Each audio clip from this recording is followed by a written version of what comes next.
Bonjour, je vous retrouve aujourd'hui avec la petite surprise que vous aviez dans votre case numéro 21, c'est le die mot Noël. Donc là, un bon basique pour ces fêtes de fin d'année sur votre December Daily. Pour la carterie, voilà, plein de choses à faire. Là, j'ai fait quelques petites découpes dans du papier blanc pour voir un petit peu ce qu'il donnait. J'ai fait des découpes dans du papier pailleté, dans du papier miroir or. Donc voilà, il est assez fin. J'aime beaucoup le N en fait, qui est bien travaillé. Voilà. Donc voilà, donc j'ai fait plusieurs petites découpes dans différents papiers. Là, je savais pas encore trop ce que j'allais faire avec. Vous allez voir, je me suis emballée. Du coup, j'en ai refait. Je vais faire une carte avec.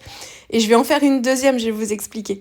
Et puis là, je regardais dans mes petites planches de tampons fait du scrap comment je pouvais compléter le mot Noël en rajoutant le joyeux. Donc vous avez plusieurs planches de tampons de la fée du scrap sur le thème de Noël ou des fêtes de fin d'année. Vous avez en fait le texte joyeux Noël où vous pouvez récupérer le mot joyeux. Vous l'avez dans plusieurs tailles d'ailleurs, suivant les planches de tampons. Donc voilà, donc à ce moment-là, voilà, j'ai regroupé un petit peu tout ce que j'avais pour voilà, essayer d'organiser un petit peu mes idées. Et donc mon idée de départ, ça a été de travailler un fond de carte comme si je l'avais embossé en fait à froid, mais en utilisant des découpes de la fée et en les collant en ton sur un fond de carte. Donc voilà, donc j'ai découpé alors le die feuillage du set de die sur l'hiver, là je l'utilise tout le temps, vous avez l'habitude. Donc j'ai fait plein de découpes et j'essaye de me faire un fond de carte comme ça avec donc un mélange de feuillage et puis un mélange avec aussi le mot Noël. Donc j'ai d'abord placé le mot Noël et puis ensuite j'ai essayé d'ajuster les feuillages autour. J'hésite pas à en faire dépasser certains. Je veux vraiment qu'on ait l'impression que mon papier il a été embossé en fait dans un classeur de gaufrage. Donc j'en veux vraiment partout et vraiment en bordure de page aussi. Donc voilà. Si vous avez des plaques de double face chez vous, c'est plus pratique. Je sais que Lily Pot de Colle en fait, vous en avez à la fée du scrap. Et ça vous évite de les coller une à une, hein, comme ça. Enfin, vous avez juste à enlever l'opercule. Bon, ça se fait quand même bien, hein, mais c'est un petit travail de patience. Là, je vous la montre. Donc voilà, elle peut très bien rester comme ça, hein. Mais moi, je voulais travailler un personnage. Je voulais pas juste vous faire une vidéo où je collais des découpes. Je voulais vous montrer des petites techniques quand même. Donc, je suis partie sur, je vais vous montrer après, je suis partie sur une colorisation de personnage. Et en fait, une fois que j'ai collé mon personnage, on voyait plus le mot Noël. Donc c'était embêtant puisque ma vidéo, elle était censée mettre en valeur le die Noël. Donc du coup, je vous ai refait une carte. Donc exactement la même technique que ce que vous venez de voir. Seulement, je vais la laisser comme ça, celle-ci. Elle va être dans un esprit vraiment très clean and simple. Et plutôt que de mettre des découpes du mot Noël dans du papier blanc en ton sur ton, ce qui aurait pu être très joli aussi d'ailleurs, ça aurait vraiment été une carte tout en douceur. Là, j'ai juste découpé le mot Noël dans du papier pailleté et je l'ai collé comme ça, ce qui fait on voit bien le die, c'est quand même mieux pour l'objet de cette vidéo. Et puis, ça permet d'avoir une carte qui est quand même bien finie avec le mot Noël qui ressort en paillettes. Et autrement, le reste, exactement la même chose, hein, c'est les découpes feuillage que j'ai collées dessus. Ma carte est pas de même taille, j'ai fait un format un peu... pas un format du tout standard. Et j'utilise le papier Weissen Creative en 300 grammes qui est assez épais justement. Et du coup, je trouve que la carte se tient mieux, on a une meilleure finition aussi. Et du coup, l'effet relief est un petit peu plus important. Voilà, donc j'ai collé ensuite, j'ai mis de la mousse 3D sous ma carte et je l'ai collé en fait sur un papier de la collection Un air de Noël 6, la collection de cette année. J'aime beaucoup ce petit vert là, ce petit vert doux derrière. Donc voilà, ça permet de bien finir la carte et d'apporter un petit peu de couleur, voilà, qu'on puisse être dans les couleurs un petit peu de Noël. Donc voilà, donc la première carte ici, c'est la carte bonus, mais c'est pour que vous puissiez voir bien le mot Noël, parce que vous allez voir que à la fin de la carte que je vais faire, on va pas le voir beaucoup. Alors là justement, je voulais une grande carte et j'ai travaillé un personnage des planches de tampons dessinées par Art by Marlène. C'est de la marque Studio Light. Vous avez cette marque-là à la fée du scrap. et vous avez les différentes planches de tampons sur le thème de Noël. Moi, j'ai choisi celle avec le casse-noisette. Vous connaissez ma grande passion pour les casse-noisettes. Et puis, c'est une planche de tampons où il y a des boules de Noël, des petits flocons aussi. Donc, le personnage de casse-noisette, il est assez grand. Donc, c'est pour ça que j'ai fait une carte un petit peu plus grande que celle que je peux faire d'habitude. Et donc là, je travaille la colorisation. Donc, j'ai fait 2 tamponnages de mon casse-noisette parce que je vais venir rajouter, il y a mon casse-noisette principal, et ensuite, je vais venir lui rajouter des accessoires. Donc, je vais venir lui rajouter des bottes que j'aurai colorisées à part, et je vais venir lui rajouter une couronne aussi. Donc, je vais détourer sur mon deuxième tamponnage, je vais détourer les bottes et je vais travailler la couronne après. Et je vais coller ces éléments-là sur mon casse-noisette principal pour qu'on ait l'impression d'avoir des éléments un petit peu en relief. J'aurais pu le faire aussi avec la tête, on peut le faire avec chacun des éléments. Bon, là, il faut un peu plus de tamponnage pour pouvoir faire ça, mais j'aurais très bien pu recréer mon personnage, donc en ayant le tamponnage en fond, et venir rajouter au fur et à mesure les éléments découpés à part et les rajouter par-dessus, comme si j'habillais un peu comme si c'était un petit mannequin et que je venais habiller en fait mon petit casse-noisette. Donc, pour mes colorisations, j'utilise mes crayons Derwent. Vous avez des boîtes de différentes tailles à la fée du scrap. Moi, je vous le dis, j'ai commencé avec une boîte de 36 couleurs, ce qui est déjà un bon début. Après, forcément, on est tenté d'avoir de plus en plus de couleurs ensuite. Donc, vous avez la boîte complète, elle doit faire 72 couleurs, je crois. Les crayons Derwent, alors je vous l'ai déjà dit ça dans ma précédente vidéo pour la fée, vous pouvez mélanger les crayons ensemble. Ce sont des crayons qui sont permanents une fois que vous les avez dilués, une fois que c'est sec, contrairement aux aquarelles ou aux crayons aquarellables classiques. Et vous voyez, les couleurs sont très très très vibrantes ici. Donc, on peut les travailler. Bon, le but du crayon aquarellable, c'est de crayonner d'abord sur le papier et de faire réagir l'aquarelle en ajoutant de l'eau. Mais on peut aussi travailler les crayons en venant prélever avec la pointe de votre pinceau directement sur la mine de votre crayon. Moi, c'est ce que je fais quand je veux travailler la couleur peau, puisque je mélange un rose et un jaune. Et je veux pas mélanger directement en crayonnant sur le papier, puisque je veux pouvoir gérer l'intensité pour que ce soit naturel. Je veux pas que ça fasse trop pêche ou trop rose. Donc je préfère faire mon mélange sur ma petite plaque en verre en prélevant directement de la couleur sur la mine de mes crayons. Et ensuite, ça me permet de pouvoir tester la couleur sur un petit papier brouillon au besoin. Et après seulement, je l'applique sur le visage, parce que c'est le visage, il doit rester un peu naturel. S'il a une couleur un peu bizarre, ça pour la colorisation à la fin, c'est un peu plus gênant. Après, sur le reste, en fait, du travail des habits, c'est pas très grave. On peut avoir toutes les couleurs que l'on veut, en fait. Quand on travaille des couleurs de vêtements, par exemple, le visage, c'est un peu plus particulier. Donc, je préfère le faire comme ça. C'est ma méthode, hein. Après, certaines pourront crayonner les 2 couleurs. Et voilà, chacun sa façon de faire. Moi, je prends moins de risques en faisant ça. Ensuite, pour les habits, alors bon, j'ai pas les couleurs de crayon que j'ai utilisées ici. En fait, il vous faut, moi je l'ai travaillé tel que je l'ai vu sur le packaging. Là, vous le voyez pas, mais en face de moi, c'est comme pour les Stampin' Bella. J'ai le verso du packaging où il y a déjà un exemple de colorisation dessus. Et du coup, ça me permet outre les couleurs, parce que j'aurais pu choisir des couleurs différentes. Bon, là, ça me convenait bien, ce combo-là. Mais ça me permet de voir où est-ce que les ombres sont placées. Et du coup, je me prends pas trop la tête. Je le fais comme sur le modèle. Enfin, j'essaye de faire comme sur le modèle. Et du coup, ça m'évite de trop réfléchir à cette partie. Pour moi, la partie ombrage, c'est la partie la plus difficile. Pour mettre les ombres aux bons endroits, c'est pas forcément toujours évident de savoir où les mettre. Bon, il y a certains endroits stratégiques, là où en fait on imagine sous la barbe, c'est censé être plus foncé.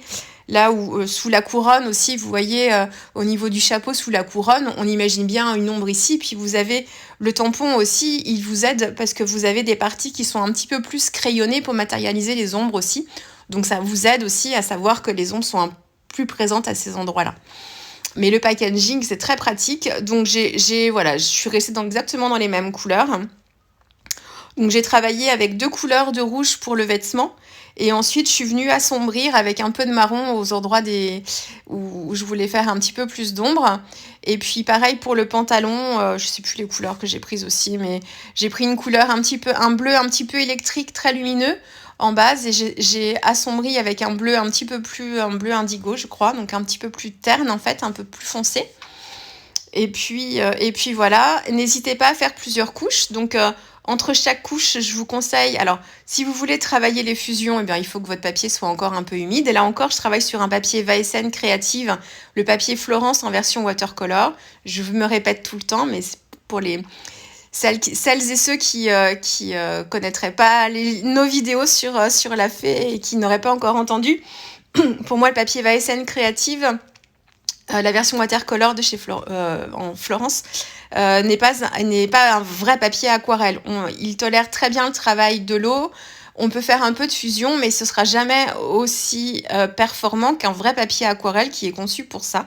Donc il faut faire attention, si vous pouvez provoquer des auréoles plus vite, il va sécher plus vite aussi. Donc il se travaille très bien avec les aquarelles, hein. Il est un peu fait pour ça, mais pour moi c'est plus un papier mix média.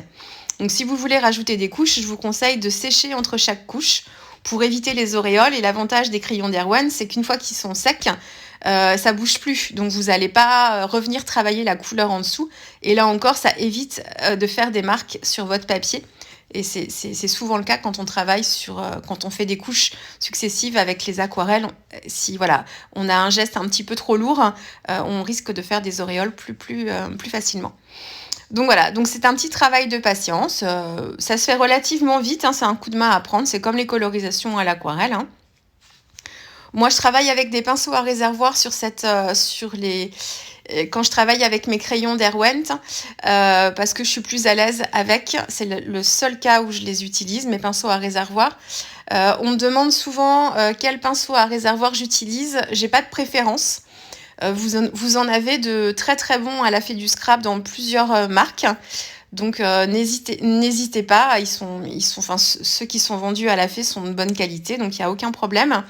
Moi je vous conseille d'avoir dans votre gamme au minimum une taille moyenne, un médium, qui est un pinceau un peu tout-terrain, et d'en avoir un aussi assez fin quand vous faites des colorisations. Bon, le personnage Casse-Noisette ici, il est assez grand, hein, donc on a la place. Après, il y a certains détails plus fins. Moi, j'ai colorisé ici avec un pinceau médium. Quelquefois, c'était un poil gros. Alors, c'est pas tant la taille c'est pas tant la taille du pinceau qui peut être gênante, c'est le fait que du coup, vous avez plus d'eau dans vos poils de pinceau. Et il faut l'essuyer très souvent pour éviter d'apporter trop d'eau. Ça a tendance à faire des gouttes. Donc quand on travaille sur un gros motif, ça pose pas problème, hein. Mais quand on travaille sur des motifs qui sont un peu plus petits, du coup, il faut gérer l'eau. Il faut bien penser à essuyer la pointe de son pinceau régulièrement, sinon on se retrouve avec plein d'eau. Alors que si vous avez une pointe fine, vous avez beaucoup moins ce problème parce qu'il y a beaucoup moins d'eau qui rentre dans les poils du pinceau. Et du coup, c'est plus simple. Donc voilà. Par contre, si c'est trop fin et que vous avez un grand motif, vous n'avez pas suffisamment d'eau et ça peut vous créer des marques aussi. Donc voilà. Donc le médium, il est passe-partout, mais il faut bien penser à l'essuyer si vous voulez travailler dans des zones un petit peu plus fines. Mais autrement, pas de préférence. Vous me voyez quelquefois travailler avec un pinceau à réservoir Derwent. Ils ont une forme un peu différente, mais ils sont pas meilleurs pour autant, hein. Je prends le premier qui vient dans mon pot, donc franchement, pas de préférence. Donc voilà, donc le voici le casse-noisette terminé. Donc j'ai collé la couronne dessus. Pour les parties dorées, j'ai utilisé mes aquarelles Gansai Tambi qui sont très très très opaques. Donc vous pouvez même d'ailleurs sur des motifs assez fins coloriser votre motif en fait même sur ces parties-là. Vous voyez là les ornements sur la jaquette du casse-noisette. Moi je les avais colorisés en rouge et avec mes aquarelles Gansai Tambi, je suis revenue par-dessus et ça pose aucun problème, hein. Donc comme elles sont très très très opaques, il n'y a pas de souci. J'ai détouré sur la planche de tampon, il y avait le mot Christmas Bliss que j'ai détouré. Et en fait, sur les petites boules de Noël, je les ai pas travaillées en couleur. Je voulais vraiment que le rouge, en fait, que ce soit le casse-noisette qui soit mis en valeur. Donc que ce soit lui qui soit mis en couleur. Je vais juste faire un rappel de rouge, vous allez voir après. Mais mes boules de Noël, elles sont vraiment dans du doré, donc je les ai colorisées aussi avec les Gansai Tambi. Et comme elles sont assez opaques, j'ai retravaillé les détails noirs du tampon avec un crayon Posca. Je l'ai fait sur l'une des boules, alors je sais plus laquelle, la plus petite peut-être. Je sais plus laquelle j'ai faite, avec un crayon micron, mais en fait, le crayon micron, il n'est pas assez performant. Au contraire, en plus, on peut l'abîmer en faisant ça. Il recouvrera pas très très facilement en fait l'aquarelle Gansai Tambi. Il y a vraiment que le Posca qui peut donner cet effet, ou un crayon à base d'acrylique. Hein. Le Posca, c'est de l'acrylique à l'intérieur. Donc voilà, et c'est là en fait où je me suis emballée. En fait, cette carte, j'ai réfléchi au fond, à ce que je voulais en fond d'abord. Et ensuite, je me suis dit, je vais mettre ce personnage par-dessus. Mais j'avais déjà fait mon fond. Vous voyez, c'est parce que j'ai une idée globale de ce que je veux faire, mais là, en fait, j'ai avancé petit à petit. Vous, si vous voulez refaire cette carte-là, et si vous voulez voir le mot Noël, il faut que vous commenciez par la colorisation. Là, c'est plus facile parce que vous allez voir la carte à la fin. Donc, c'est facile de pouvoir faire les choses dans l'ordre. Moi, je l'ai faite au fur et à mesure. Et du coup, voilà. Si vous faites cette carte-là, je vous conseille de commencer par faire votre colorisation de votre personnage, le casse-noisette ou peu importe quel personnage vous aurez choisi. Et une fois que vous avez votre personnage, vous le placez sur votre carte avant de coller vos éléments et vous essayez de voir, par exemple, le mot Noël, de le placer à certains endroits où on le verra. Parce que moi, forcément, le mot Noël, là, il est soit derrière la tête du casse-noisette, soit derrière une boule, ou alors j'ai mis mon titre tout en bas au niveau des bottes et le Noël était juste à côté. Donc voilà, et c'est vrai que j'ai vu la carte dans son ensemble et j'ai plus fait attention du tout aux mots qu'il y avait dedans, enfin aux mots qu'il y avait derrière. Donc voilà, pour vous ce sera plus simple parce que vous voyez la carte à quoi elle ressemble à la fin et donc vous pouvez faire les choses plus facilement. Par exemple, là le mot Noël, j'aurais pu en mettre un en haut, un sur le côté, enfin sous la boule, un plus en bas au niveau des bottes, et du coup on l'aurait mieux vu. Mais voilà, c'était trop tard, c'était collé. Mais vous voyez bien vous voyez l'esprit. Et en fait, et à la fin, donc j'ai utilisé un papier rouge foncé de la collection Un air de Noël numéro 6, donc toujours la collection de cette année, de la Fée du Scrap, pour faire un petit rappel du casse-noisette et du rouge utilisé sur le casse-noisette. Voilà, la touche de bleu est juste là au niveau du pantalon. J'en ai pas rajouté ailleurs. Je voulais pas mettre trop de couleurs, vraiment pour laisser la part belle à la fois au fond, parce que le fond est quand même assez bien travaillé en ton sur ton, ce qui donne une meilleure finition de la carte. Si j'avais rien fait, si le fond avait été laissé sur papier blanc sans rien, du coup, vous voyez, c'est pas que ça aurait manqué d'intérêt, mais ça aurait été un petit peu plus plat. Justement, donc là, avec l'effet un peu type embossage, ça permet de rehausser un petit peu l'ensemble. Et là, donc du coup, vous aurez eu deux cartes. Donc une version clean, voilà, assez facile à faire. Il faut juste avoir un peu de patience et bien placer ses éléments. Ou là, voilà, qui peut être offerte comme ça, avec un joli mot derrière. Et puis une version avec des colorisations et un joli casse-noisette. Voilà, écoutez, j'espère que cette vidéo vous aura plu. Moi, je vais vous souhaiter de bonnes fêtes de fin d'année et puis un joyeux Noël à vous. Et puis, on va se retrouver en 2022, début 2022. Voilà, je vous dis à très vite et encore bonne fête à vous. Et le calendrier de l'Avent n'est pas fini, bien sûr. Hein. Vous avez encore quelques petites surprises à découvrir. Allez, au revoir.